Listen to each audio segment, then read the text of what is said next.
What's up, everybody? This is a brand new edition of Catfish on Ice. Welcome in, everybody. This is your host, Chad Minton, with co-host Rich Howe and Kyle Perkins. Plenty to get into as we inch closer and closer to the 2022-23 NHL season. How are you doing tonight, fellas?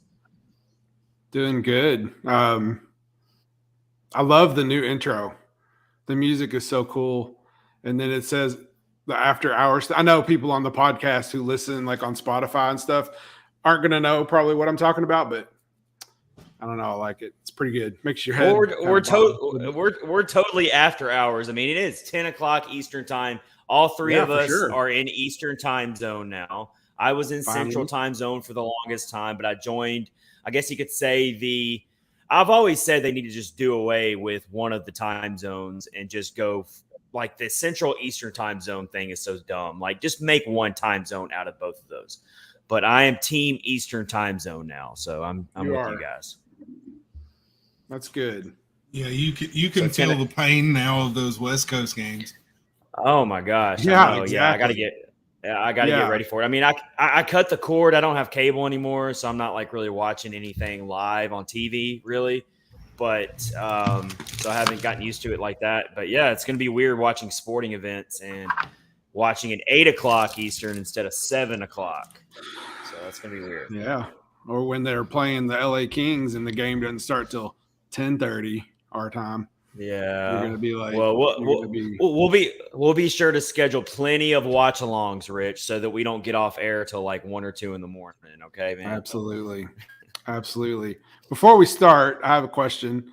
Kyle has a boo-boo on his head, and I know he probably hears that word boo-boo a lot because he's got kids, and I have kids, and I remember saying you got a boo-boo or whatever. So, Kyle, why do you have a boo-boo on your head? Because Kyle was not paying attention at work. I was checking. Whenever we make barrels, there's big, heavy temporary rings that go on them, and we're on our plant shutdown this week. So QC, one of the jobs that we do when the plant's down, is we go through and we measure all these temporary rings. Well, one of the guys working in the department was hollering, asking a question. And I kind of looked out of the corner of my eye at him, and I walked straight into a post. It was one of those. It was one of those hits where they kept talking, but I didn't hear any of it. And I'm just like, I'm trying to stand now. I am gonna fall down possibly. That's awesome. Yeah. Well, did you guys? Hold on, guys. Did you guys see that viral video? It's probably from usually when some of these videos go viral, they're like 5 years old.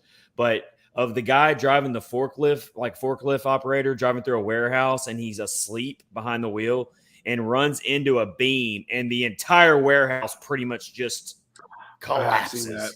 Shelf after shelf after shelf. And I'm just thinking, okay, that poor guy, hopefully he's okay, first of all. But, I mean, if you think you're having a bad day at work, watch that video. For sure. Hey, real quick, guys, look who's here. It is Lindsay. Long time no see. Yes. She says, I'm back. Hello, my friends. How are we doing? We're good, except Kyle has a head boo-boo. He'll be okay, though. He'll be all right, though. Kyle is going to push through it. Yeah, he's just a flesh wound. He'll be okay. He'll push through it. We push through it here on Catfish on Ice. All right, so that reminds me of the time. I don't remember what episode it was, but I think we were doing a live watch-along, and I got, something stuck in my eye or my nose, and, my eyes were watering. And I just pushed through it for 20 minutes. I couldn't even talk right. And it was just it's for the podcast. I'm going to keep going. I'm going to just push through. That's where Kyle's at right now with his flesh wound. We're just going to push through. All right. Real quick, though. Go ahead. Our friend CJ is in here as well. Snarky Squeege. He says, screw the time zones because I like seeing the sun at 6 in the Central. That's back to us talking about time zones. So All right. What's up? This has been your geography minute on the Catfish. Exactly. We can spend we can spend the next 30 minutes talking about time zones right now. I mean, we are in the off season. It is August. I mean, but we're going to try our best to actually. We're going to actually try our best, believe it or not, to talk some Preds hockey tonight. So let's let you know what we're getting into. We believe it or not, we do have a pretty full hockey talk tonight. So we got to update everyone on how the most hated teams for Preds fans of summer of 22 brackets going. We have reached the second round of the tournament.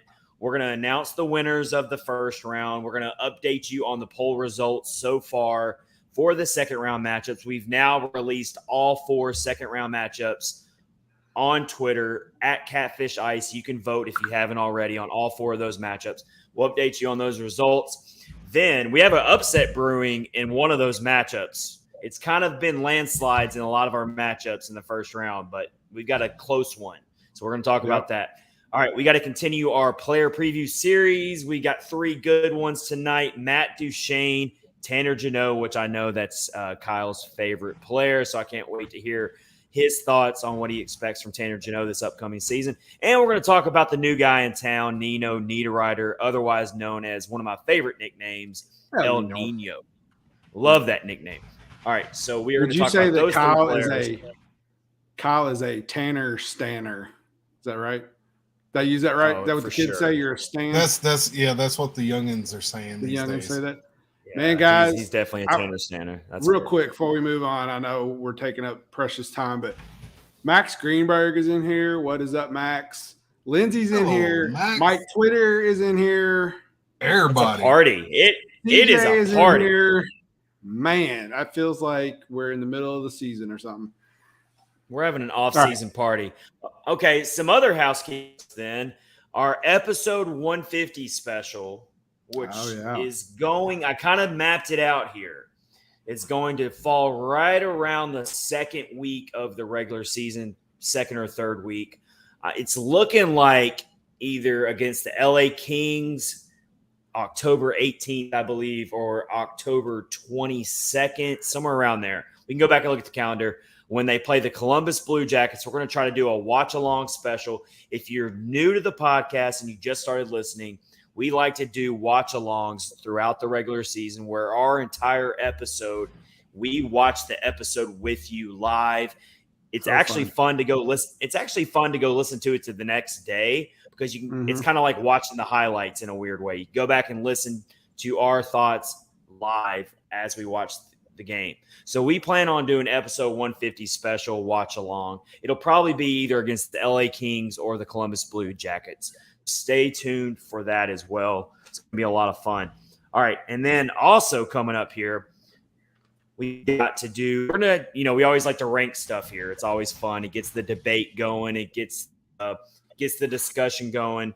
We're going to do our top 10 players currently in the Central Division going into 2022. I've got a list. Kyle's got a list. Rich is going to sit there and critique our list. He's going to be the judge. No, there you go.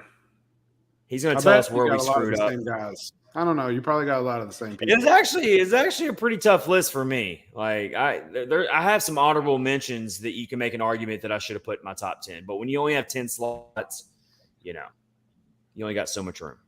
Yeah, it makes for some difficult decisions when you're trying to narrow it down to 10. Well, exactly. My number one would have been Lucas Pisa. Oh, stop it. You had to fit that in. He's probably not even in. Hey, he has now been upgraded. Did he? He's a development dog walker now. What is he? No, he got a job with a hockey team. Oh, I can't remember who it was. He's like not a development coach, but like a scouting coach or something. Wait. No, I heard he was the team dog walker so he walks all the dogs for the team, for the players while they're practicing. And on the road. How dare you besmirch his good name? I'm going to find it. That was me. You go. All right, fine. Look it up. All right, I've got a lot of good honorable mentions. I can't wait to hear Kyle's list. It's going to be fun to rank those. All right, and then a couple quick hitters. The quick hitters. We're going to hit some quick hitters tonight. Fourth line questions for the Preds. This is something I've been thinking about a lot lately.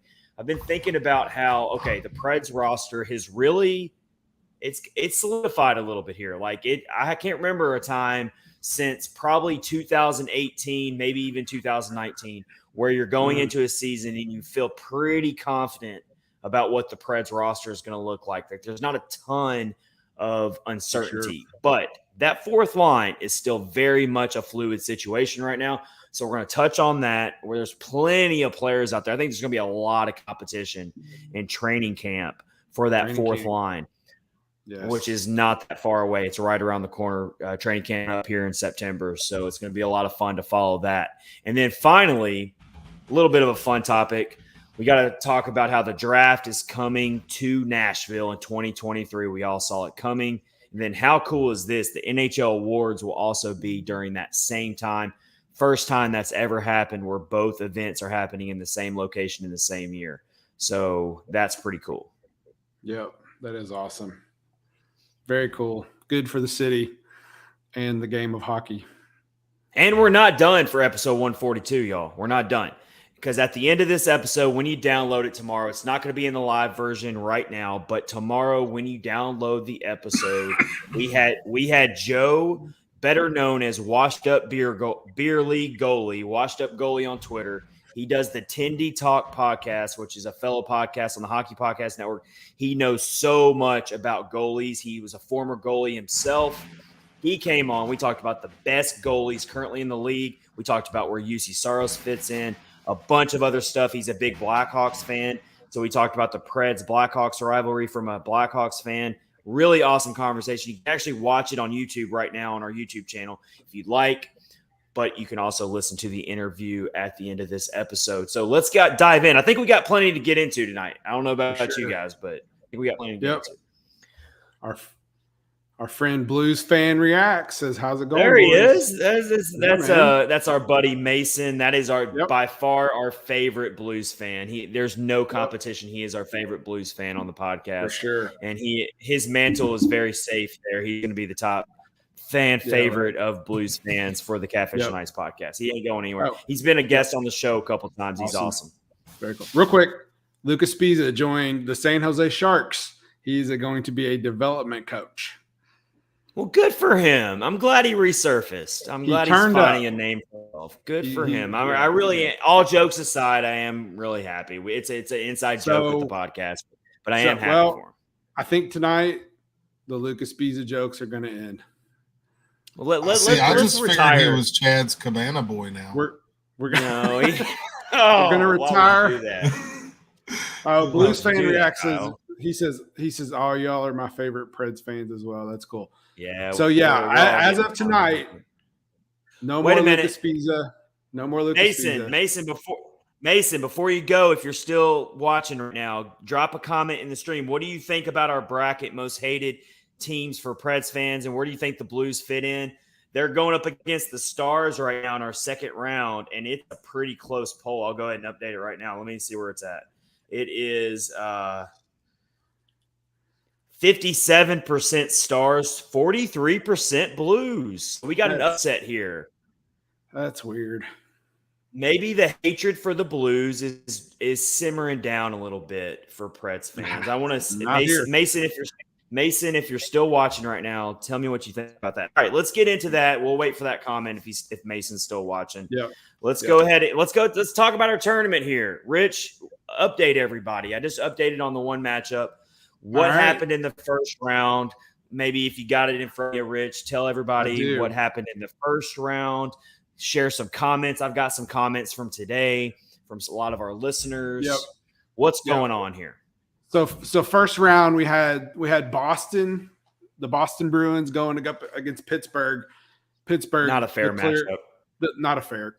The clear winner of that. Everybody hates Pittsburgh, with rightfully so. The second round we had the Carolina Hurricanes going up against the Colorado Avalanche. I thought that was going to be closer. There. I thought that was going to be a lot closer. Personally, I was wrong though. People hate Carolina, unfortunately, which is so weird. If you went back like before the playoff series with them, no one even cared about the Hurricanes. No one even thought about that. If anything, they might have been your second team that was out east because everyone has a team they cheer for that's in the other conference, sure. maybe because you don't play them. I bet the Hurricanes were one of those teams, but not anymore. Mhm. Times change. Yeah. Last week, I think Kyle and I touched on it. Their fandom and social media people make them so hard to like, and that is the reason why people don't like them. They're insufferable. I want to like them so much, but it's hard. Such a good team, but the peripherals of them just make them impossible to like. Yeah, Yeah, I agree. Totally, 100%.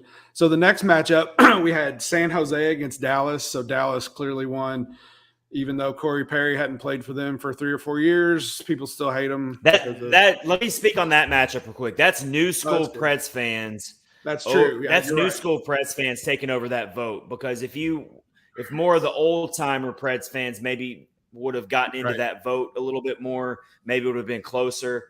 But the Sharks have been irrelevant for a while now, especially when it comes to the Preds Sharks rivalry. It's not really a rivalry anymore. So that's to be expected. That's not really a shocking result either. Yeah. The next matchup was Minnesota against St. Louis. And once again, St. Louis beat out Minnesota for that. And then on the other side, we had the Washington Capitals going against Chicago. That's another landslide. That was a landslide. The Blackhawks are definitely the number one overall seed they're the number one overall seed of the entire tournament. They are the favorites, obviously. But I threw the Capitals in there, and I explained it in the episode because there's always people who are going to hate on one of the best players. There's a lot of people who hate Ovechkin. Yeah. I'm not going to get into reasons why, because it'll go down a rabbit hole. But a lot of people don't like Ovechkin. A lot of people don't like the Capitals for that reason. So, and Tom Wilson, as Kyle has brought up in previous episodes. So that's why I threw the Capitals in there. But obviously the Blackhawks were going to win that matchup. Yep, for sure. The next one was the Ducks against the Lightning, and that's another one of those old school, Preds fans. I thought that was going to be really close, though. I thought that was going to be closer. It wasn't for me. That was an easy vote for me, but anyway. So that was good. So Anaheim actually won that one, and then the next one was Edmonton against Las Vegas, and I think all three of us, none of us like Vegas, so that was pretty easy. So Vegas won that out. That was an easy one. Yeah, and then the last one was Detroit and Toronto, which people still don't like Detroit. I think nobody likes Toronto, unfortunately, even their own fans. But Detroit won in our bracket for that. So people like to poke fun at the Toronto Maple Leafs because they're that team they're one of the classic teams. They have all this tradition, and they just stub their toe every year in the playoffs. They just can't figure it out. Yep. Let's see what Mason says here. Blues fan reacts. He says, understandable. Preds fans are nowhere near at the top of the hate list for Blues fans. I put the Avs, Hawks, and Stars ahead of y'all easily. Wow. There's almost a sort of respect between Hold on. There you go. between our fan bases. There we go. Yeah, I figured that's what he's saying. Between our fan bases, since we really don't meet in the playoffs very often, and we've mostly been at the same caliber for our existence. See, that's why Mason's such a and great fellow opposing fan, because and then it's in perspective. And he said, I'd tie you all with Minnesota personally. All right. There we go. See, well, we are breaking bread here with a fellow Blues fan. That's right. On the podcast here. That's who would have thought that Preds fans and Blues fans can get along, but we're doing it here. Yeah. Lindsay said, boo Oilers. CJ said, yeah, boo the Oilers. Then Lindsay said, I don't like Vegas either, but the Oilers, that is something else. So that's hilarious. Good stuff. So Kyle, if you got it in front of you, man, what are you thinking about the second round? I think it's obviously a lot more interesting here. We got some more interesting matchups. Stars and Blues. I think that one's the one that's really close right now. It's 58% to 42%. We set the poll length to 5 days this time. So some of them last time were only for 24 hours. That was my fault. I should have set them longer so we could have gotten more votes. That's on me. But we've got them for 5 days this time in the second round. So we've got plenty of time here to get more votes. We need your retweets because that spreads it out to more people and more people can vote. All the better. More votes, the better. But right now, it's pretty close. It's the closest matchup we've had so far. Stars and Blues, it's 58% voting for the Stars, 42% for the Blues.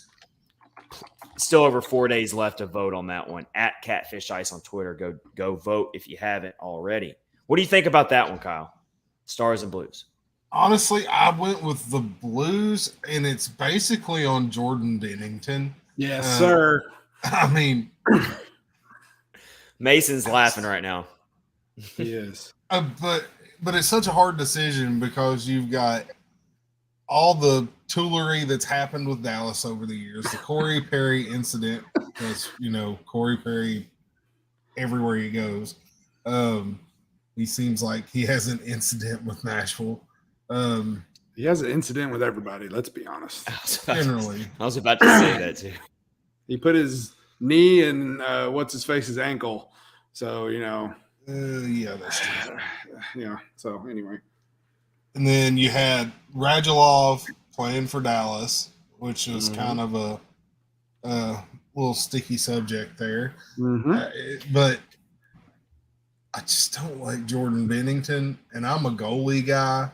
So if you have a goalie I don't like, that's kind of the death knell for a team for me. Yeah. So my reason. Go ahead, Rich, and I'll give you my thoughts. Well, I was just gonna say Bennington is definitely the number one. The number two was David Perron. I really didn't like him, but he doesn't play there anymore. He plays for Detroit. So maybe that'll cool off a little bit. I don't know. Here's my theory for why the Stars are winning right now in this poll so far. Is for one, Preds fans can't get over 2019, and I don't blame them. That was a cold, hard kick back to reality right there, because 2018 was really hard because, you lost in the second round, Game 7 after winning the President's Trophy. But that was a battle. It was against a really good Jets team. Pecorine just had a really bad Game 7. It happened. It was hard to watch. But for some reason, that Stars first-round loss just really sticks a dagger in your heart, and you can't stop thinking about it, because that was probably the first time in franchise history where the Predators were overwhelming playoff favorites to win a series, and they lost. And they lost in ugly fashion. They were up 2-1 in the series. They lost that Game 4. They got ran out of the building. UC Saros had to come in, and I hate to bring up two games in the playoffs where Pecorine had horrible outings, but that was another one. And and the rivalry's built since then. They've been attached at the hip, the Preds and the Stars, in the standings. And every game they play, it feels like it's a 2-1 war. It's just like battle for attrition, battle for every inch of the ice. And I think that's why they're winning this poll right now over the Blues, even though there are plenty of Preds fans who dislike the Blues for obvious reasons. But this is kind of starting to make sense a little bit to me here, why the Stars are winning this poll here, this matchup. It's a good one. It's a good matchup. It is a good. Actually, out of all of them, I think that's probably the closest one that you've seen so for far, sure. Mm-hmm. So what's the other? So let's go to the other number one seed on the other side, opposite of the Blackhawks. That's the Penguins up against the Hurricanes. Ooh. So we got two teams. No love lost there for either team, obviously. No. Right now, the Penguins are at 76%. The Hurricanes are at 24%. So apparently the hatred for the Hurricanes isn't overwhelmingly maxing out the meter like the hatred for the Penguins. Yeah, I mean, you're going to be hard-pressed to find any Preds fan who will ever, forgive Pittsburgh, I guess would be a good way to put it.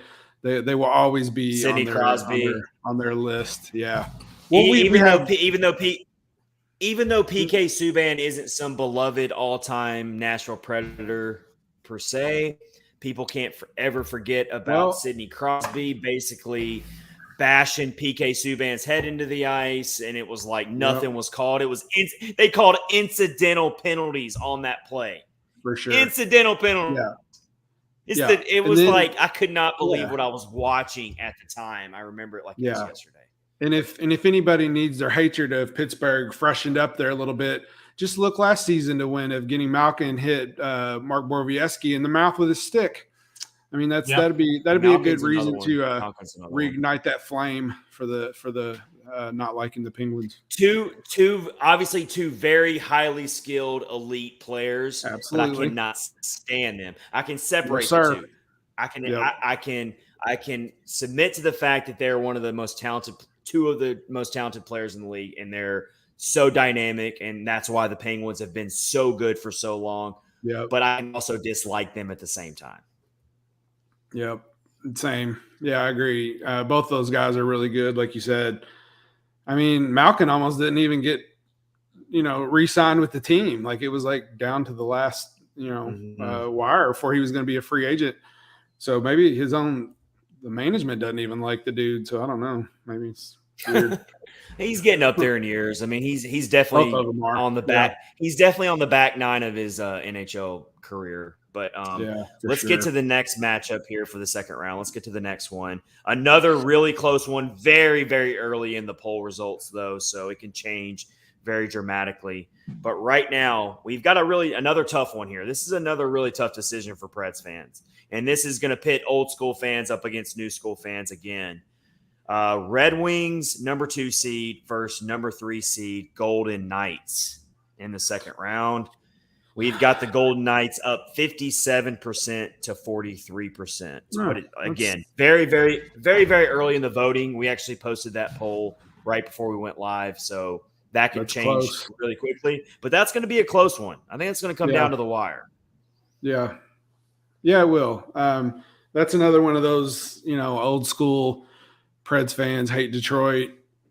The newer fans dislike Vegas because of all the perks they got, being it when they were an expansion team kind of thing. And it's just going to be close. I voted Golden Knights though, as much as I remember watching those battles against the Red Wings when the Predators were still a really new team and basically just a blue collar team that didn't have any superstars yet. For sure. That's faded.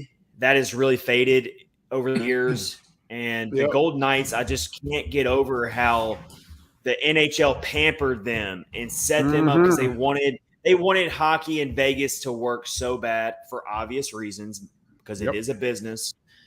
And kudos to them. It's worked out really great. And the Vegas fans are very loyal, so I give them credit for that. I'm not saying they're fair weather fans. They've supported that team very, very well. I can't wait to one day go to a game in Vegas. It looks really so cool. Yeah. But I think if you're looking at it from a Preds fan perspective, it makes you a little bitter, at least for me, because we didn't get that kind of pampered treatment as the Nashville Predators in 1998. I can promise you that. Nope. They pretty much – the NHL threw us into the fire like most expansion teams and said, figure it out. And it took the Predators like 4 years to start building a team, and that's when they started getting Paul Kariya and Jason Arnott. And then David Legwand ended up developing into the franchise player. But it took a long time. Eventually, they got Shea Weber, and the rest is history. But it took a long time. So there's a little bit of jealousy there and a little bit of bitterness when you see Vegas just waltz right in and go to the Stanley Cup in their infancy. Yeah, for sure. Blues fan reacts says currently Blues fans can't stand the Knights fans, but the older Blues fans still hate Detroit over any team in the league. That's totally understandable. And then Lindsay, I like seeing it from another. I do too. I like seeing it from another fan's perspective of another team. Yeah, and then Lindsay brings up a good point. Knights, after what they did to Flower and everything else they've done since then, I can't do it. Yeah, that's true. How could you get rid of Marc-Andre Fleury? And then our friend Nikki is in here again, and they said Knights are rough on their players. Yes, they absolutely are. So yes, Nikki's totally right about that. And Kyle's talked about that. Kyle, you've mentioned that before. Yeah, they're not really known for developing anything. You look at what they did with Cody Glass. That's a good point. Blue chip prospect. I mean, just utterly have misused him his whole time there. I was going to bring up the same point Lindsay did. I've been done with Vegas ever since they did that to Mark. That was how do you do that to one of the most classy players to ever wear the goalie pads? And then, obviously, he found out from somebody else, and it wasn't even from the team. Mm-hmm. And it's just like, God.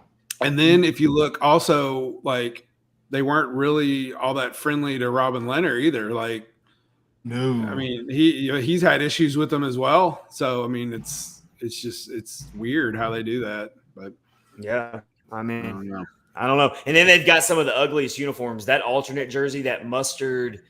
The glitter. And I know I sound like a hypocrite here because the Preds also had that same similar mustard style, and I thought that was ugly too. When the Preds they didn't have glitter.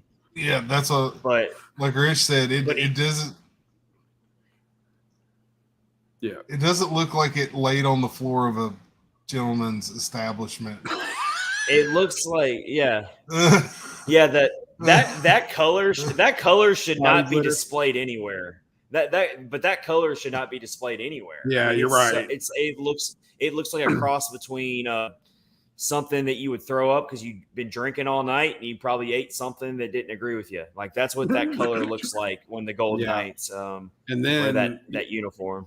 Yeah, and then when you mix that in with those those gold helmets, those shiny gold helmets, oh man, that's just a recipe for disaster. Shiny helmets like that, the gold or the chrome, they don't work. No, they don't work in hockey. It does not look right. Nope. I agree. Let's move on to our final second round matchup. If you want to talk a landslide here, it's not a 100% anymore. Someone did finally vote for the other team, but we've got the Blackhawks versus the Ducks. I mean, first of all, there is plenty of hatred and disdain for the Anaheim Ducks. Mm-hmm. I mean, that team was just full of goons. Getzlaf, Ryan Kessler. That team was just Corey Perry was on that team. But there's some players on that team that are escaping me right now that were also on that team. Maybe more like role players, but that entire team was just full of goons. And I know everyone says the Preds are kind of that team now because they led the league in penalties last year and they fought a lot and all that stuff. And I get it. It's kind of like it's kind of ironic now, but I'm telling you right now, that Ducks team was on a whole nother level, and they did play that way against every team, and it was borderline dirty the way that Ducks team played. And for me, Ryan Getzlaf, I could not stand that dude. Oh my God. Every time the Preds went up against the Ducks, I could not stand Ryan Getzlaf. Times have changed. The Ducks are much younger now. They're a very, very different team. Nothing like that team was. Yeah. They're kind of on that cusp of maybe jumping back into the playoff picture. They were hanging around the playoff picture last year. They've got Trevor Zegras, who is one of the cover athletes of NHL 23.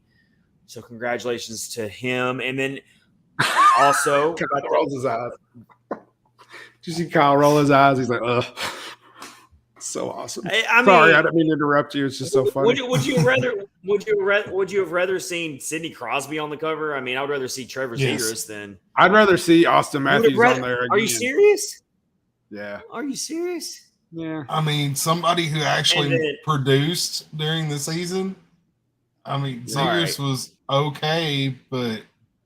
Yeah. And then it really is cool to see Sarah Nurse. That's awesome. That's awesome. You're right. Really, really awesome stuff there. I can get on board with that. So you can tell that the NHL is completely trying to target their younger demographic because that's where the NHL's popularity has been growing. I mean, if you look at all the numbers and all the studies that are going on and where the NHL is growing in popularity and starting to maybe close the gap in all these sports, it's definitely with the younger demographic. So I get why they put Zegras on the cover, but putting Sarah Nurse on there is super, super cool. Love that. So I can get on board with that. With the NHL 20. I still suck at the game. I suck at that game so bad, but it's still cool. Blues Fan React says Austin Matthews for the cover every single year since it's basically the same game every year anyway. It is. It's a pretty bad game. Yeah. And then Lindsay said, I love that Sarah Nurse is on there. Women belong in sports. Absolutely. That's absolutely true. Absolutely. For sure, Lindsay. We totally agree. Women belong in sports. And I love that they put her on the cover. She deserves it. I love everything about that. So cool. Yeah. So you remember you brought up I was going to say real quick about the Ducks. Back to that. You brought up Ryan Getzlaff. It made me think of when there was talk of trying to get him to play for Nashville. You remember that little conversation? That 5 minutes. Yeah, for like 10 minutes. It was Everybody's like a rumor. It might work out. It was a rumor. Yeah, it was a rumor mill. He would have never been embraced here. No way. That would have been so bad. Twitter would have broken. Preds Twitter and Facebook would have broken down it would have been on maintenance for like a week.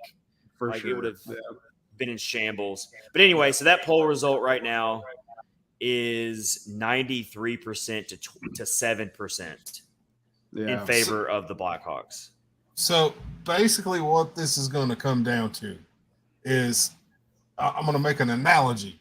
So if don't screw up the suspense here. We got to be suspenseful here, Kyle. We got to keep people ready to keep watching. But yeah. This is just my personal theory of how it's going to turn out. So we're going to use, like, say you're walking your dog, normal average sized dog, and it starts doing the circle and it does its business, and you're like, ew, that's nasty. So that's the regular hate for some of these teams. Mm-hmm. The Blackhawks is like Jeff Goldblum in the original Jurassic Park. Wow, that's a huge pile of. Oh, there you go. I had no idea where you were going with this, but now I love it. That's your difference, because the Blackhawks, and it's not even just the players. It's awesome. The whole organization. There's so much to dislike about that whole situation. I'm going to get us copyright hit one of these days for movie references or something. Yeah, I might too. I don't know. Maybe. I don't know. Or a sponsorship. Real quick, Nikki is in here, says, as a female hockey player myself, I love that Sarah Nurse is on the cover. Then Max Greenberg with some truth. Zegras doesn't deserve it over, for example, Yossi or Makar, who are elite and have been for years. And then Nikki said, would love Yossi on a cover. Yes, absolutely. I mean, if they want a younger demographic, Makar is young. Yeah, he is. And he's literally one of the best players in the league. Yep, for sure. Absolutely. That's so I mean, I thought it would be a little bit of an interesting matchup because of the hatred of the Ducks, but clearly the Blackhawks reign supreme.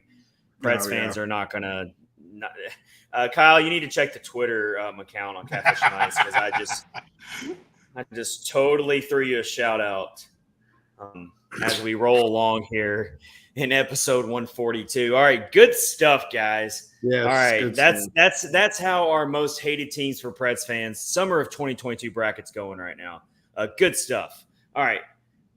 Episode 142 presented by DraftKings, promo code THPN. We're going to tell you more about DraftKings and the current offer we got going for you. Stay tuned for that. Let's move along here with our player preview series. Let's get to our first player tonight, and that is let's get to that Duchene, because we're talking about a player that's done a complete 180 in the minds of Preds fans since this time last year. I can argue. I do think he still has plenty of critics. 1 year is not enough for many Preds fans to forgive the contract, and I get that. But you cannot deny how dominant he was. You can argue he was more dominant than Philip Forsberg. And some of the analytics actually say that he was. He was so efficient. He was just a man on a mission. I mean, all business, guys. All Can business he for repeat sure. it? Can he repeat it? Let's go to Rich. Then we'll go to Kyle. And then I got some numbers I can share from his season that I looked up. But let's go to Rich first. Go to Kyle. Can he repeat it? Do you have confidence that he can? What are you feeling like for him? I actually do think he can repeat it. I think so. He had 86 points. I know you're going to talk about the numbers, but that is the most he's ever had in his career. He had ever since he's been in Nashville, like just people have been riding his tail saying, you don't deserve your contract. We need you to shoot more, just whatever. And you remember seeing pictures of just like him just dejected. He reads the press about himself. You know that he sees all of that. And I think he showed everybody what he could do last season. And I think he rebuilt his confidence. And I think he can definitely get what he got last year or maybe a little better. So I'm hoping he can. Let me touch on that, and then we'll go to Kyle. He showed so much mental fortitude and leadership for this Predators team when they needed him most, and he did it the entire season. He didn't do it for flashes. He did it from wire to wire. And it kind of started the season before in the playoffs when he set that game-winning goal on a breakaway to beat the Canes. Remember that in overtime? Yep. That's kind of what launched him. That's kind of launched him into the next. And I remember seeing how fired up he was when he scored that game-winning goal. And I've said this plenty of times. Pissed off Matt Duchene is my favorite Matt Duchene because and I think when he first got to Nashville, he was a little. I don't want to use the word timid because no hockey player is timid if you're playing that sport. That's probably the wrong term, but you get what I'm saying. He seemed very. He didn't seem as angry. He didn't seem as the will to push forward and really carry this team when he first got here. And I've just seen a dramatic shift in the way he plays going back to that playoff series against the Canes. Kyle, what about you, man? I think he finally found his groove, I guess you could say, in Nashville. He came in, was trying to play center. It wasn't working. They moved him to the wing. That seemed like it clicked. And then this last season, with Granlund and Forsberg on that line together, they just all fed off one another. And Duchene looked different. His mannerisms, the way he carried himself, every time he was interviewed, it was just like, we're going to win everything. Yep. And it never differed from that. It didn't matter if it was after a game that they just got blown out. There was never any doubt on his face of we're just going to go win the next game. Yeah. All there is to it. And I think his mindset's changed, and I think he could repeat close to what – I'm not going to say he's going to score 40-plus again, but I think 35 is an easy prediction for him. Maybe a few more points from assists. But overall, I think he's going to have a very comparable year. Yeah. I think that's a very fair prediction and a pretty safe prediction there, Kyle. And so you look at his numbers from last year. So Rich mentioned career high in points. He beat his career high in points by 16, which is pretty impressive that late in your career to beat your career high by that many points. So that was pretty good. 16 power play goals this past year, which led the team. The power play was starting to become a big liability going into last year, and it still needs a lot of work, especially looking at the second power play unit and how that's going to shape up. But when it comes to the top power play unit, it was a well-oiled machine. And Matt Duchene was the main reason why with those 16 power play goals. 18.9 shooting percentage was third on the team. I mean, that's like elite level stuff there, that type of shooting percentage. Let's see if he can keep that up. Here's the thing about Matt Duchene. It's not a criticism. It's just a fact. Matt Duchene is the one player on this team, especially out of the forwards, that literally is purely a offensive skill set player. He doesn't play much defense or the physical game, whereas Philip Forsberg does. Philip Forsberg throws the body. Kel Granlund even throws the body. Started showing that last year. Pretty much all your Preds forwards throw the body. They're hard hitting. They lay their body out there. Matt Duchene is literally that prototypical offensively finesse skilled player. And he showed it last year. And you need a player like that. Not every player on your team is going to be the physical, hard-hitting. You need different types of players with different skill sets on your team. Matt Duchene's your offensively finesse player that you need. And he did it last year. So that was awesome. It was one of the notes I made about Duchene is how huge it was that Forsberg came back. And I've mentioned this plenty of times. That's huge for Duchene. If Forsberg's not coming back, suddenly we're wondering, okay, who are you going to put with Duchene? How's it going to work? We'll never know, thankfully, because it didn't happen. But that's big. And here's another big one I came across that I didn't realize until I looked it up today.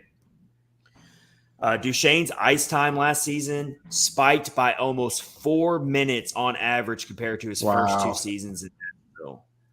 That's a pretty big outlier there. He got almost 4 extra minutes of average. That's a big spike for 1 year to another. Yep. That is huge. And he took it. He took it and he rode with it. So can he do it again? Absolutely. And we'll see what happens. He's got that chemistry coming back with Forsberg. Can they bottle it up? But to that same point, defenses are ready for it. Coaching staffs are ready for it. Opposing coaching staffs. So you got to be ready to make adjustments. You can't roll in and expect everything to work like it did last season. You got to be fresh. And that falls on the coaching staff. That falls on John Hines. Absolutely. Let's get to our next player. That's Tanner Jeannot. I think Kyle needs to start off this one for sure. Tanner Jeannot. Kyle, preview Tanner Jeannot for us, and then we'll go around the room. We'll go to Rich, and then we'll close it out with me when it comes to Tanner Jeannot. I'd honestly love to see Tanner stay out of the box a little bit more. As much as I love it, I love watching the kid fight. He is too useful on the ice to be in the box that much. Good point. I'd love to see him get up around 25 goals. I think it's very doable with his skill set and with his line mates. That said, I do believe they'll keep that line together. It was arguably their best line at a lot of times last year.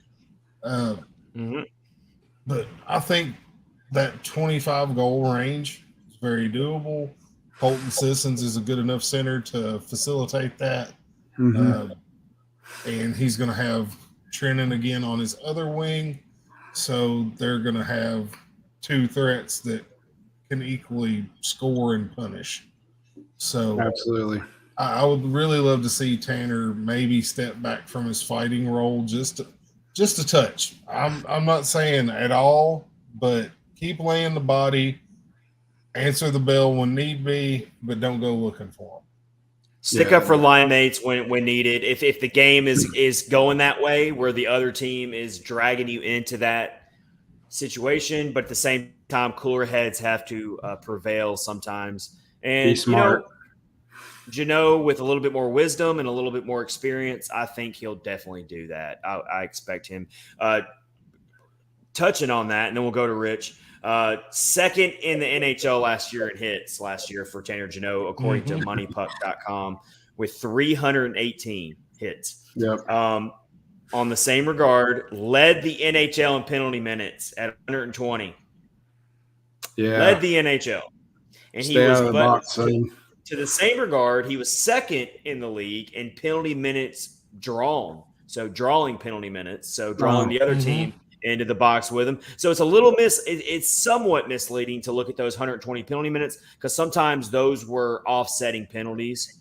So it was putting you in 4-on-4 situations maybe or whatever. But only Connor McDavid was ahead of Tanner Jeannot when it comes to penalty minutes drawn from the other team. So that's pretty impressive company there.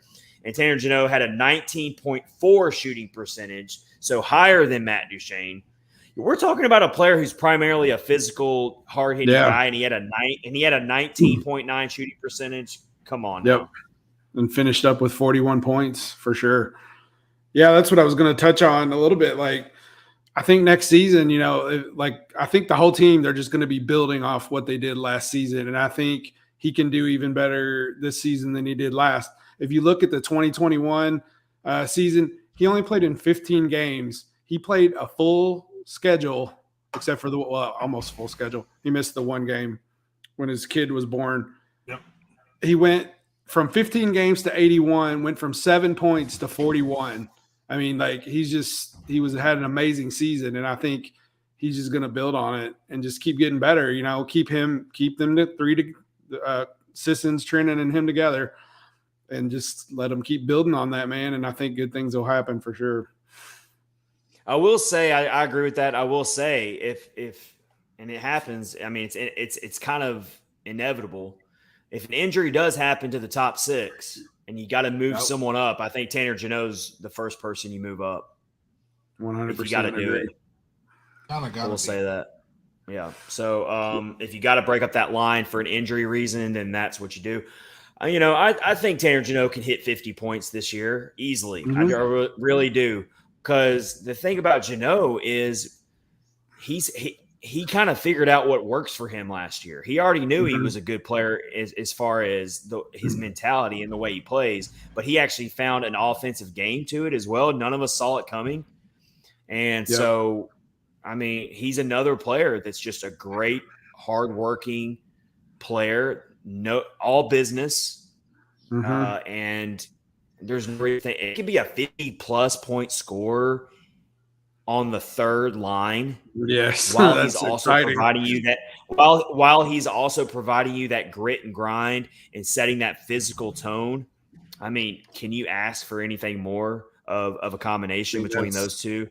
So it's going to be interesting to see if he can take another step forward after finishing 7th in the Calder voting last year. Would have liked to have seen him finish a little bit higher in that voting, but yeah, for sure. Nikki said he'll learn from last year too, and I think and develop. And then Lindsay said he needs to find that fine line. And then she says she's going to get her a Jeannot jersey, which that's pretty awesome. Mm-hmm. That's a good one. Blues fan Mason's still in here, says young player too, super bright future. Absolutely, yeah, he's exciting to watch, man. That's for sure. Yeah. Thanks for the comments, everyone. Keep them coming. It makes the episode so much better when our listeners get involved. Oh, yes. All right. Let's get to the new guy in town here. Let's get to Jeannot and Niederreiter, a player that, we loved to hate when he was playing for the Canes, but now he's on the good side. Now he's with the good guys, and so now we're going to love him. And he fits perfectly into this. He fits perfectly into the identity of this team. Yeah, that word that Kyle likes, identity. I'm sorry, I'm dropping it. But I'm going to buy it. One of these days, I'm going to get a shirt made, and it's going to have the Catfish on Ice logo on it, and it's just going to say identity. It's going to say identity in quotes, and Kyle's going to have to wear it for an episode. Okay. You should do it should say identity, and then put Kyle Perkins underneath, like he said identity. Like it's his quote. Like the name tag type thing. Yeah. It's just gonna show up in the mail one day, and Kyle's like, "Damn it, I gotta wear it tonight now." I gotta wear it. It's gonna hopefully show up in the mail right on a recording day. So he's like, "All right, now's the time." Or you could do a sweatband, and I could wear it up here. I like that even more. Identity. All right, Jeannot and Niederreiter. The first thing I think of when I think of adding Niederreiter to the team, no offense to Luke Cunnin, but I will take that swap every day, twice on Sunday. No questions asked. I know Luke Cunnin didn't play in the top 6 all season, but he was in the top 6 a lot. For sure. But struggled mightily last season, took dumb penalties. This is a 100% upgrade. So here's what I'm looking at with Jeannot and Niederreiter. Does he instantly make the Preds a Stanley Cup contender? Is he that type of a dynamic player? No. But he's another piece to the puzzle of a puzzle you're trying to build to become a Stanley Cup contender eventually. He's one piece of many pieces that you're trying to put together. That's kind of where I see it. He's a smart veteran. I mean, that's what you need. That's a good way to put it. The vision that Poyle is starting to put out, and I'm kind of on board with it. He's building a nice blend of young, raw talent to go along with a nice blend of veterans. He's got a little bit of both. He's doing a little bit of both here. It's not the complete youth movement that a lot of people wanted to see at first, but you still got those guys in there. But now you're adding a Jeannot and Niederreiter to the mix. Here's what I really like about Niederreiter. He plays another physical edge. He's chirpy. He'll set that tone, that the Predators' reputation. But he only had 34 penalty minutes last year. That's pretty low for playing the style that he played. I mean, I couldn't believe his penalty minutes were that low last year. Mm-hmm. I could live with 34 penalty minutes. Yep. Luke Cunningham had almost 100 penalty minutes last year, if you need comparison. Right, and they were all dumb. They were all dumb. Instigators and yeah, for sure. I would like to see Niederreiter fall in the 40 to 50 point range, which is what he's pretty much done his entire career. No reason to think that he's going to drop off. I don't expect him to come in and suddenly set highs in his production, and we don't need him to, quite frankly. We just need him to be the steady point producer that he's been for most of his career, provide that veteran leadership, give us a little bit more stability in the top six, and we're all golden here. We're all good. That's what I'm looking at with Niederreiter. Yep. Here's what I like about him, and even getting McDonough as well. You know, you see the way Tampa Bay plays, and you have an opportunity to get a player who could bring some of what Tampa Bay does to Nashville. Awesome. Let's grab him. As much as we don't like Carolina, we admit that they are an awesome team to watch. Very fun, fast team.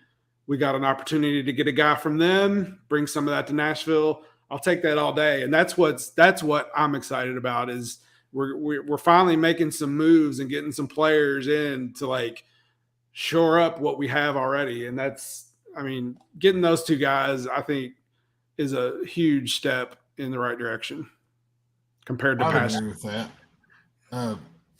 Nino is what I would term as a top six enforcer. He doesn't play the flashy game. If you look at his career totals, he doesn't have a lot of point per game years in his totals, but he's always around 20-ish goals and 20-ish assists. Yeah, he's steady. He's that contributor. He's a 40-point guy, give or take and whatnot, but he's a solid guy that's going to be able to make space for whoever's on the other wing. Yep. And that's such a big deal. It is. Yep. I agree with that 100%. So and a lot of reasons to get that experience that a lot of he reasons has to be excited. Yeah, for sure. Yeah, it's great. Very exciting. All right, so that wraps up this week's edition of Player Previews. We'll get to some more players next week as we get closer and closer to the regular season. This is episode 142 of Catfish and Ice with Chad Minton, Rich Howe, and Kyle Perkins. Thanks to all of our listeners watching the live stream right now on YouTube and also on Twitter at Catfish Ice. Everybody, we got college football coming up really quick. Really quick. I know we're in the South, and there's a lot of college football fans out there. And DraftKings, our sponsor, has awesome deals for you right now coming up for college football. Since college football is back, it's time to enjoy the tradition, the fun, and the great offers from DraftKings Sportsbook. To celebrate the best time of the year, right now, new customers can bet just $5 on any team and get $200 in free bets instantly, win or lose. That's good. Win or lose. So seriously, just go for it. Got a good safety net there. And we've got these same game parlays that DraftKings does, which is a lot of fun. So you can do stuff like which team will score first, which is personally one of the things I like to do because it's just it doesn't take strategy necessarily. You're really just looking at the game and you're thinking, okay, who wins the coin toss? Who's going to score first? Doesn't take nearly as much studying as research as some of these other things, but there's plenty of other ways you can do it. You can just combine multiple bets into one, like which team will get the win and much more. So that's what I like to do. DraftKings is safe, secure, and reliable, of course. So download the DraftKings Sportsbook app now and use promo code THPN. Bet just $5 on college football and get $200 in free bets instantly. That's code THPN only at DraftKings Sportsbook. 21 and up in most eligible states, but age varies by jurisdiction. Eligibility restrictions apply. See DraftKings.com/sportsbook for terms and resources. Gambling problem? Call 1-800-GAMBLER in Tennessee. Call or text the Tennessee Red Line at 1-800-889-9789. In New York, call 877-8-HOPENY or text 467-369. One per new customer. Minimum $5 deposit and wager $200 issued. $825 free bets. Go do it. I did not read that entire script in vain, so go use our promo code THPN to win you $200 in free bets. $200 in free bets. We're just handing it to you right now in college football. Go do it. My Vanderbilt Commodores play Hawaii. Hawaii has a college football team. Yes. Have you heard of Manti Te'o? I have. I heard about the mysterious girlfriend that didn't exist, but there's a documentary out there I really want to watch. Apparently it clears his name. It's good. It's really good. I gotta watch it. Poor guy. Something's going on. We're not going down that rabbit hole. We're not gonna go down that one. We'll save that for next week. We'll save that for next sure. week. All right. All right. Awesome. Let's get into our top 10 players currently in the Central Division. Ooh, and Rich is going to critique our list. Rich didn't do his list because, you know what, we got busy lives here, but he's going to critique our list. I did not. I'm sorry. Yeah, he failed his homework. He didn't do his homework. Failed my homework assignment. He's giving me flashbacks of back in high school where I come into class and the teacher's like, turn in your homework assignment from last week that I assigned. And I don't have it. It's not in my backpack. I can't find it anywhere. I'm like running into the bathroom to scribble something down real quick to pretend like I have it. I don't know. Yeah. I mean, Let I me do my top 10. 5 off the top of my head. No, you're just going to critique our list. I will. Yeah, go ahead. I'm going to start with my top 10 list. I'm going to go from 10 to 1. 10 to 1. List them pretty quick here. Rapid fire. Then Kyle's going to do his. Then we'll discuss. All right. How about that? Is that a fair? All right. Let's go with. We're just doing Central Division here, folks. Top 10 players currently in Central Division. Yep. There's no scientific rhyme or reason to my list. I just put it out there. So nobody come after me too hard. Come at me, bro. All right. Come at me, bro. Why does Kyle have a real quick puzzled look on his face? So Lindsay just said, put something in the chat, and I just checked it on Twitter. Apparently, Phil Kessel is going to go play for the Vegas Golden Knights. I thought you were about to drop some breaking news that he's going to the Predators. Oh, man. No, my dream has died. My hot dog meme dreams have died. It's over. Right. Well, anyway. Vegas just upped their hot dog orders by like 100. So, Cap hits 1.5 1-year contract. How do they have any money? But anyway, y'all know those Oscar Mayer weenie mobiles? There's like a brigade of them driving to Vegas right now. They are full of hot dogs in the back. Yeah, it's just like a big brigade driving to the Vegas Strip right now. All right. Anyway, let's get to our list. Go ahead. Sorry, I didn't mean to. Yeah. It's all good. That's some breaking news. That's good. I wish we had the theme music for breaking news there. All right. Anyway. Yeah. All right. Number 10 on my list of top 10 current players in the Central Division. I'm bringing in Connor Hellebuck of the Winnipeg Jets. I know he had kind of a rough season. but he is still one of those goaltenders that he's a workhorse, very much like UC Saros is. The guy was Saros in terms of starts last year. The Winnipeg Jets rose so hard, and they had a pretty rough season. But Connor Hellebuck's still a top 5 goaltender, 6 maybe in this league.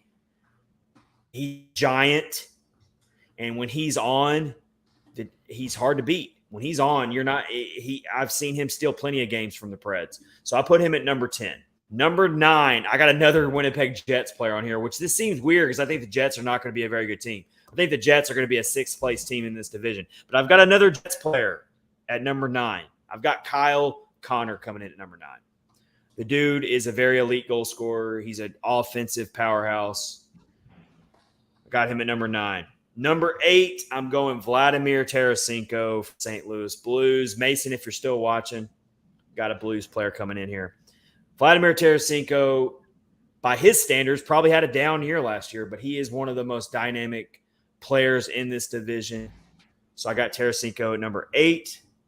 Number 7, my first Preds player coming in. Number 7, I got UC Saros. At number 7, top 10 Central Division players. Number 6, got the Minnesota Wild. Kirill Kaprizov's coming in at number 6. He's a player that's going to take off and keep it. Kirill the Thrill. Kaprizov's number 6 on my top 10 list. Number 5, this is going to surprise some people. I don't think anyone sees this coming, but guess what? I got a Dallas Stars player coming in here, and it's a young one. It's not one of their old aging veterans. It's Jason Robertson. I've got him at number 5. Hot take alert. No problem with that. No problem with that at all. That kid is special. He is special, and he makes me, him and Ottinger make me not hate Dallas as much as I used to. Yeah, I like them. I like those 2 players for sure. So I got him coming in at number 5. Number 4, I got to be objective here, even though I cannot stand this player and I cannot stand the team he plays for. Patrick Kane is number 4. At one time, Patrick Kane was the undisputed number 1 on this list, but he's fallen off and he plays for a really horrible team. But he's still number 4. He's still one of the most talented American-born players to ever play the game, despite a lot of the reasons I don't like him. He's still number 4 on my list if I got to be objective. Number 3, I've got – this is going to make some Avalanche fans mad here, but I don't care.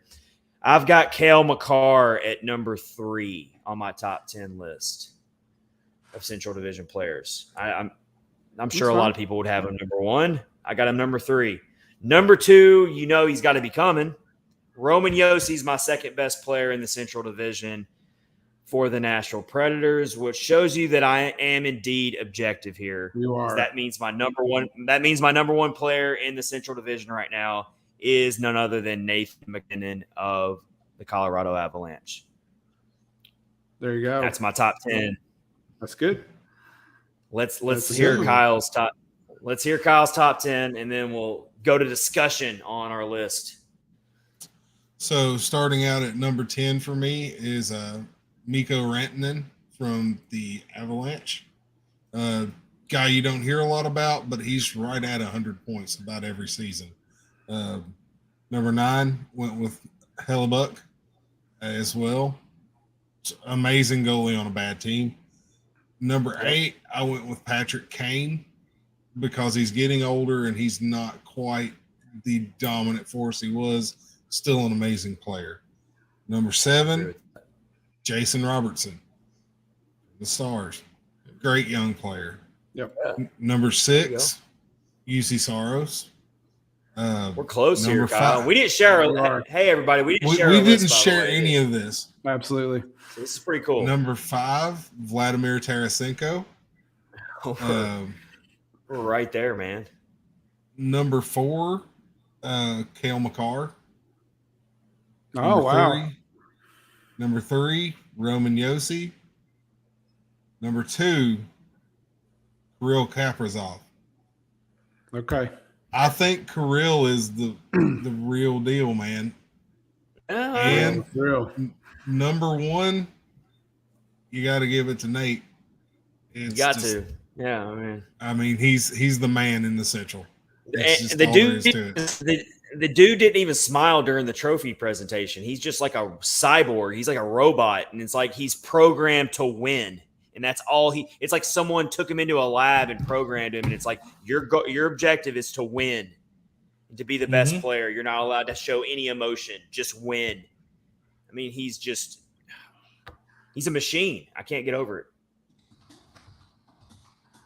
But so we only had one player that was different, and that was I had Kyle Connor at number 9. You had Mikko Rantanen at number 10. I have 4 players on my honorable mention. Mikko Rantanen was definitely one of them. It's actually the first player I wrote down on my honorable mention. I have Philip Forsberg as an honorable mention, but couldn't put him in top 10. I can't put him in top 10, but I have him honorable mention.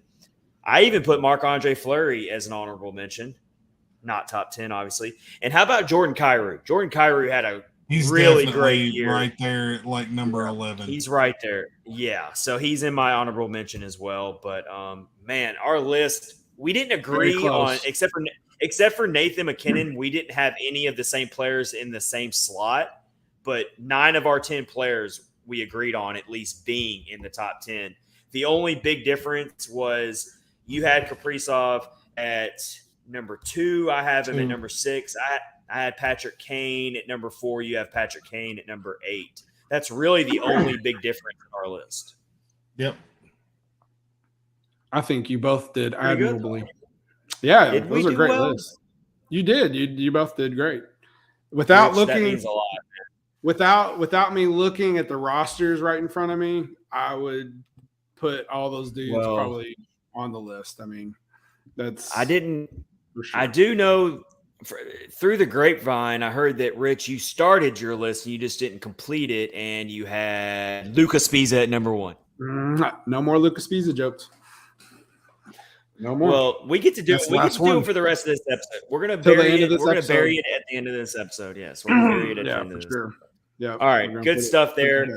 Everyone, if you want to chime in on our top 10 players, did we leave someone out? Is there someone that shouldn't have been in there? Did we rank someone too high? Did we rank someone too low?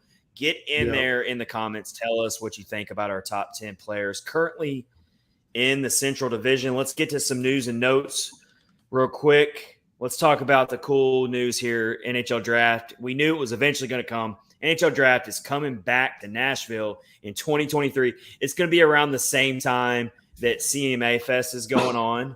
Oh boy! Can you imagine what Nashville is going to be like that month?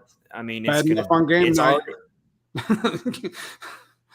And Nashville's already an insane party during the summer when there's nothing going on. There doesn't have to be anything going on, and it's still crazy. Not a thing. You're gonna put the draft back in there. You know that they're gonna do it big.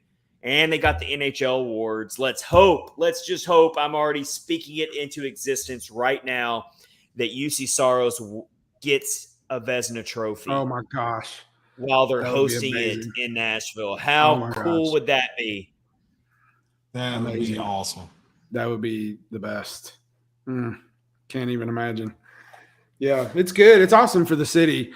I saw when the Predators Twitter account was saying, "Oh, something big is going to happen," and like saw that was an announcement. That's huge for the city.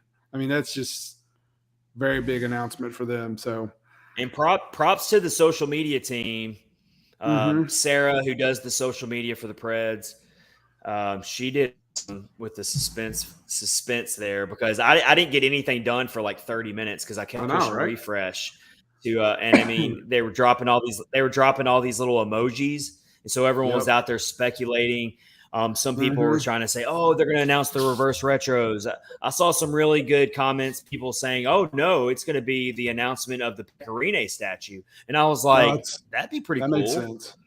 Yeah, that was a cool guess. You know, like some people were even thrown out there. I was even thinking maybe it'll be a double announcement. Maybe they'll announce 2 different things at once. But either way. Really, really cool news. I'm going to try my best. I'm going to try my very best to make it to Nashville for that because that's I was there for the NFL draft in 2018 because I was working the event. I was working downtown in the middle of all that craziness. But that I don't think it'll be on that level. Obviously, that was 700,000 people in 3 days that came through Nashville when the NFL draft was here. I don't think it'll be quite on that level, obviously, but it's still going to be a massive party. So can't wait for that. That's going to be awesome. Yeah, I think that'd be fun to go to.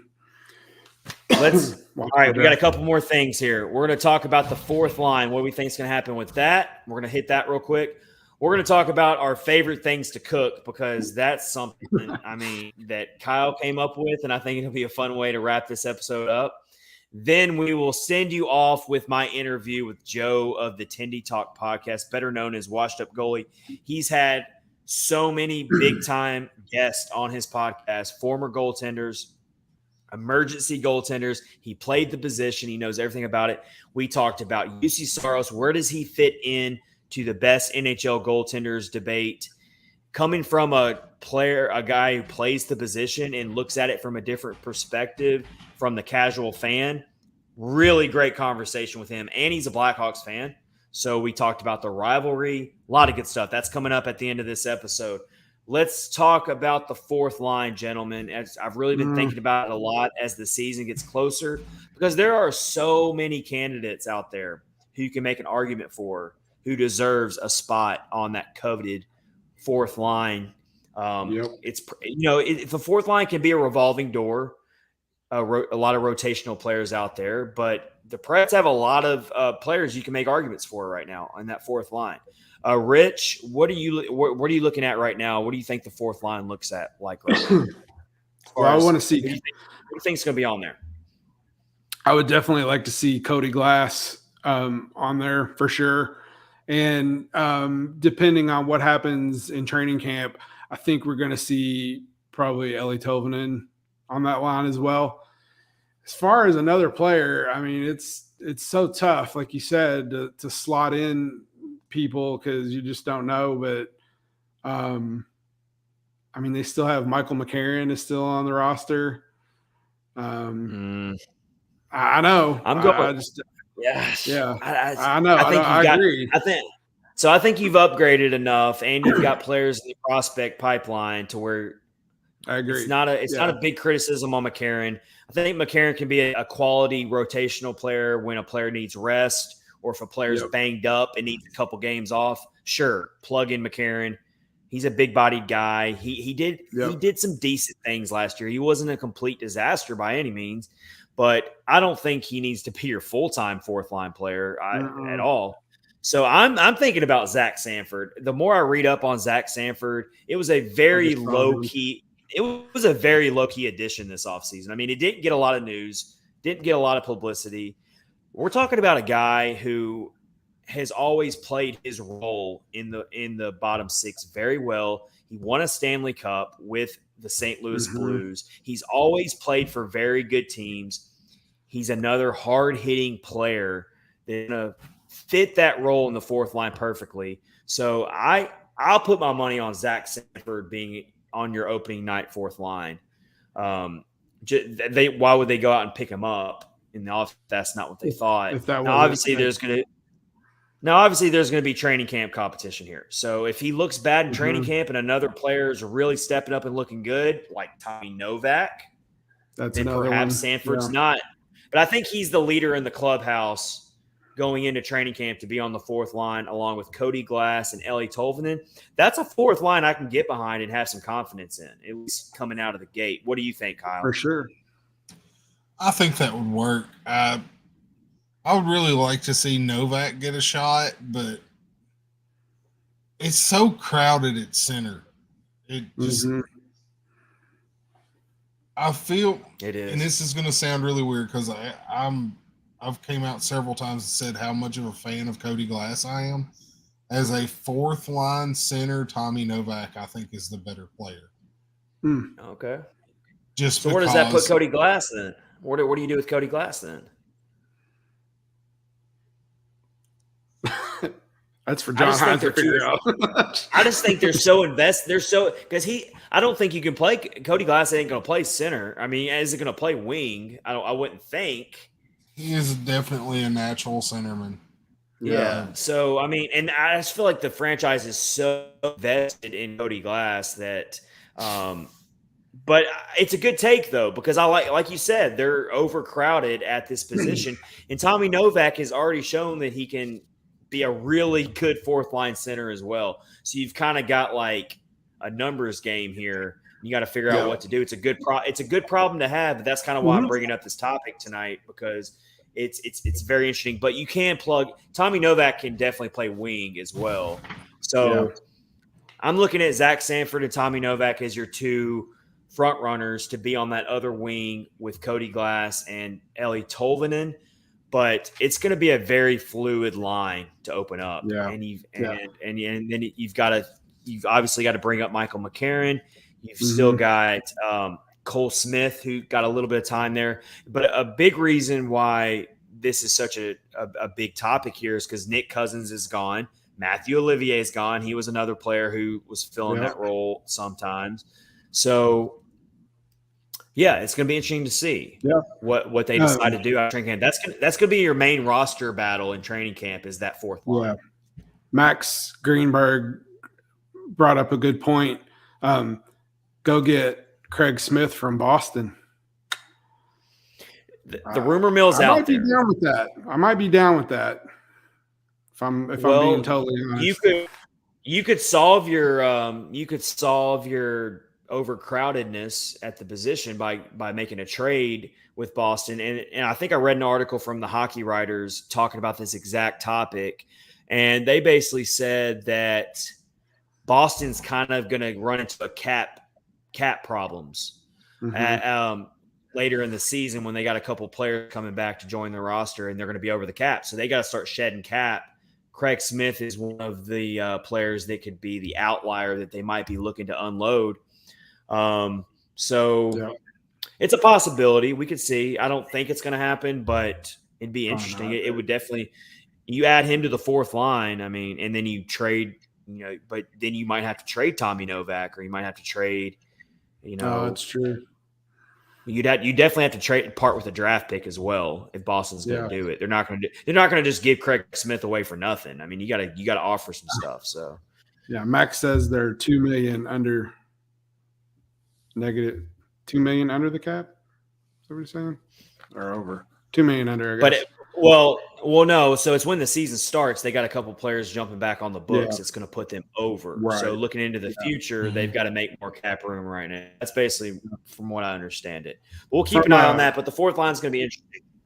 From the sound of things, like why don't they just have Joachim Kimmel just like walk on water over here and he can be on the fourth line? I'm glad you mentioned that because I've been wanting to talk about him this whole episode. We'll talk about him. All right. He could just trot over here, walk on the water, and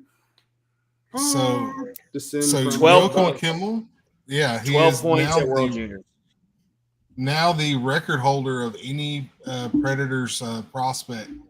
Saw that for points in World Juniors. Yep. And he still has another year he can play in it. At least one more year. Yeah.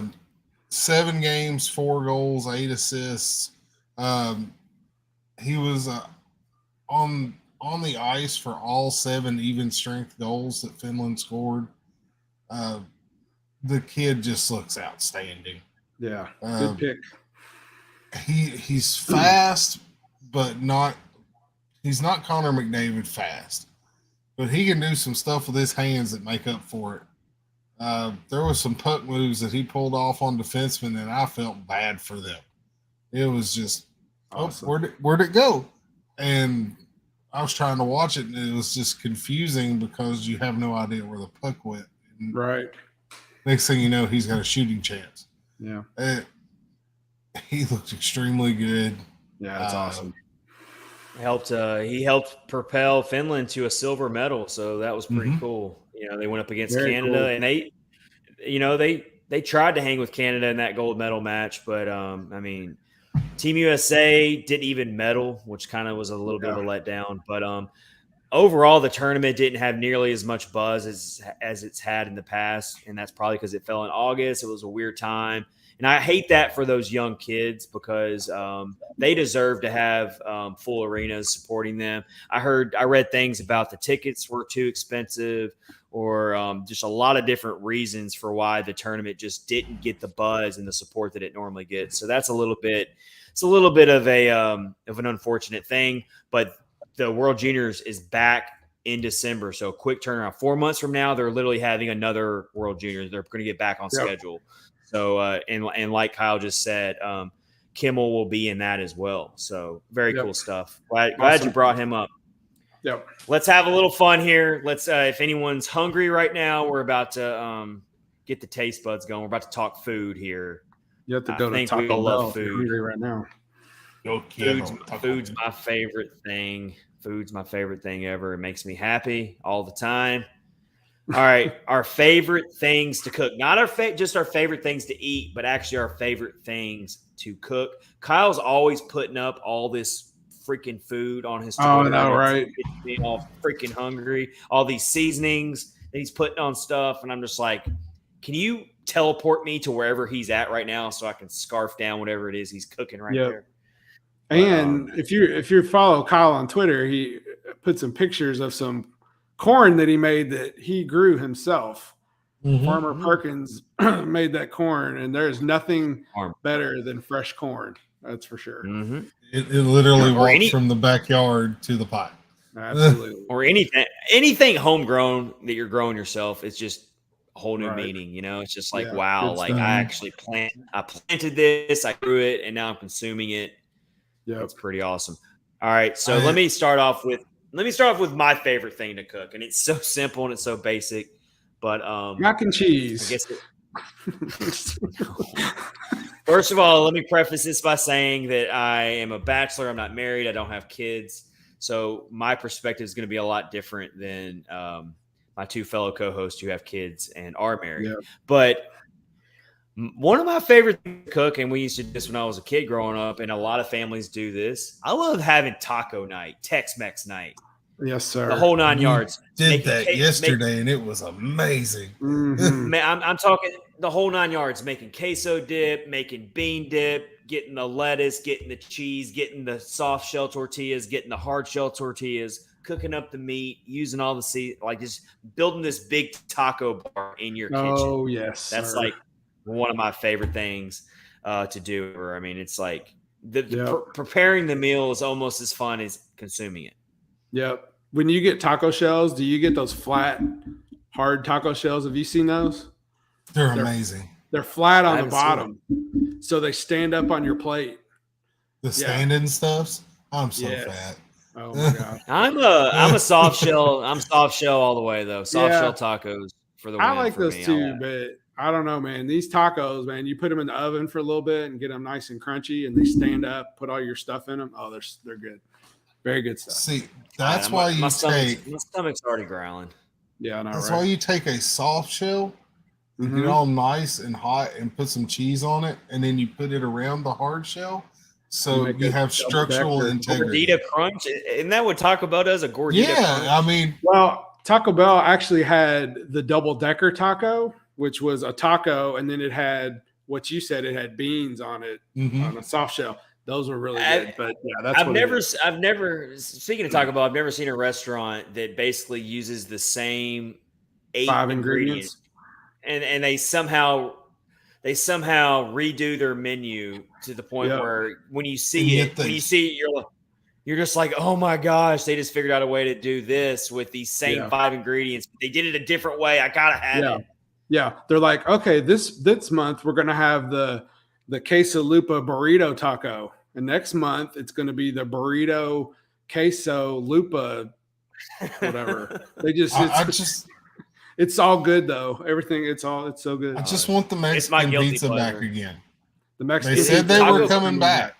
It is, but when? I really do my best to avoid fast food, but I'm telling you, Taco Bell is my guilty pleasure. It's my taboo. I can't deny it. When I gotta have it, I have it. I'm just not gonna apologize for it, and I end up leaving. When you leave Taco Bell $12 or $15 worth of food, you feel really guilty about it. Yeah, that's like you feel guilty. You feel guilty about it, but at the same time, you're like, I don't care. I don't care what anybody thinks. I'm going for it. Good. The lady at Taco Bell told me the other day Mexican pizza is back September 13th. Ooh, I hope so. There you go. That's my favorite thing. Anyway, we went off the rails a little bit. It's okay. We went back to favorite foods Rich, a little bit. Rich, name something that's your favorite thing to cook? Something I like to cook. That would be absolutely nothing. I hate cooking so much. Like, I can do it. I don't like it because I don't like all the mess. I can't stand the mess. But I do like to cook like steaks and stuff. Steaks on a grill. I mean, that's easy to do. There's nothing better than a grilled steak. That's my favorite food of all time. For sure. So, yeah. So mine would be steak, I guess. It's hard to screw those up. So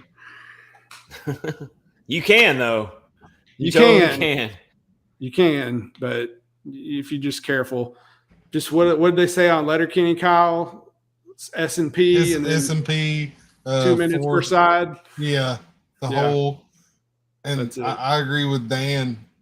Montreal steak spice should really be included here. Absolutely, for sure. Yeah, so that's good stuff. So now we can talk to the chef of the trio here, because Kyle's food always looks amazing. Yeah. My favorite thing to cook is pork butt. And the reason why is because you can feed a lot of people for a relatively low cost. And it's just something about, you start on this in the morning and it's going all day long and you're smelling it and you're smelling the smoke coming through the house. And then you wrap it up, and I won't go into all the little different things I do, the brown sugar and butter and apple juice and all this stuff. I know, right? And yeah, and honey and everything. I'm thinking, I'm thinking of the Homer Simpson GIF where he's just drooling and he's just like, that's what I'm doing right now. Yeah, for sure. But you get it all done and up to temperature, and you put it in the cooler for a couple of hours, and you take it out, and it just falls apart, and it's just like, oh. And then I love to watch people just like get that first bite of it and just like, oh, this is so good. Yeah. Cooking food like that is like a project, man. It's like an all day. So kind of, you gotta basically in the same neighborhood. I'm kind of the same way. I love smoking stuff. So anything that, anything that you throw into a smoker, and it's like, hey, back in college, all right. Just kidding. But anyway, totally joking. Anyway, smoking stuff to where Kyle disappeared. Oh, he's back. Okay. I looked up and I looked down and Kyle's gone. I'm like, did he just like bounce? Did he just like drop I was laughing. and leave? I leaned forward and I was laughing and I clipped out. That would be really funny though if you just like didn't even say bye. You just like left. You were just like, bye. Peace, suckers. But no, like smoking ribs is definitely on my tops. Yeah. And like so anytime like I'm having a backyard cookout, ribs are my thing. Anyone else on the grill, you can cook the burgers, have fun, knock yourself out. They're not that fun to cook burgers. Ribs is like a project. I know Kyle agrees. You're just like, and you're making sure that the temperature is just right. In the grill, you don't want to overcook them. It's a slow process so that when they come out of that grill and they're out of that smoker, they're falling off the bone. You got to use the right sauce.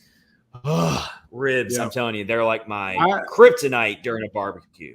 I really like when people make brisket.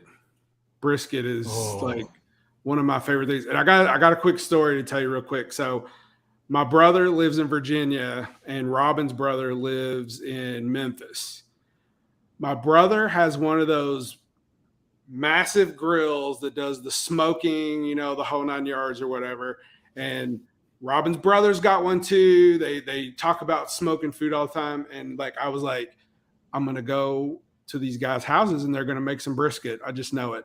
So we went to my brother's. He made like pulled pork, And then we went to her brother's, and he made like smoked chicken or something. And I was like, can you guys just make some? Why won't anybody make some brisket? I don't understand. Is it hard? Because it's hard. Okay. It is really, really hard. Okay. I guess I'll give them a break, but I was like, you got these. It is so intimidating. Yeah, I guess so. I'll cut them some slack, I guess. Because on the low end, you're going to spend $50 to $60 just for the cut of meat. Yeah, right. And then you're going to put 16 to 18 hours into cooking it. Mm-hmm. And the last one that I did, I couldn't eat. It was just really? bad. That's a shame. Yeah, it was the most depressing thing. That would be depressing. I can see where that would depress you. Have either one of you guys ever had Texas brisket, real Texas brisket? It will change your mind forever on any other kind of brisket that you could. Oh my gosh, but it sounds amazing. It's like a really thick cut. You almost have to like use a knife for it, like just cut it with a fork, and it's just hard to explain. But Texas brisket puts every other type of brisket I've ever had, like in Tennessee or whatever, to shame. If you go to Texas, get you some Texas brisket for sure. You got to do it. It's life changing. And speaking of that, all of our prayers are with the people of the Dallas area with those floods. Really sad stuff. Really horrible images. So really, you're in our thoughts for everyone in the Dallas area who's being affected by the floods down there, and all across the South. There's a lot of flooding going on right now. So, everyone that's in the path of all that, you're in our thoughts. Yeah, Eastern Kentucky's still digging out of that. So, my wife went with a group from church to Eastern Kentucky, actually where her parents and grandparents are from, and did some work to help those people get. Do what they could. So yeah, it's bad down there for sure. Tough stuff. Yeah. So yeah, you're definitely in our thoughts and prayers, and for sure. Definitely look into ways to help those people get back on their feet for sure. Yep. All right. So this has been episode 142 of Catfish and I. It's been a lot of fun, even though it's the off season. I mean, we've got over 170 comments tonight in the live stream. Mm-hmm. So to all of our listeners, y'all are the best. We're so lucky and fortunate to have so many all follow our podcast, and we couldn't do it without all of y'all. So can't thank you enough for that. We are going to send you over to our interview with Joe of the Tendy Talk podcast. A great conversation with him. So stay tuned. If you're listening and you downloaded the podcast, you got to download it tomorrow if you're watching the live stream right now. Thanks, everybody. We're getting closer and closer to the regular season, so stay tuned for that. We hope you have a great week, and we will see you later on. Take care, everybody.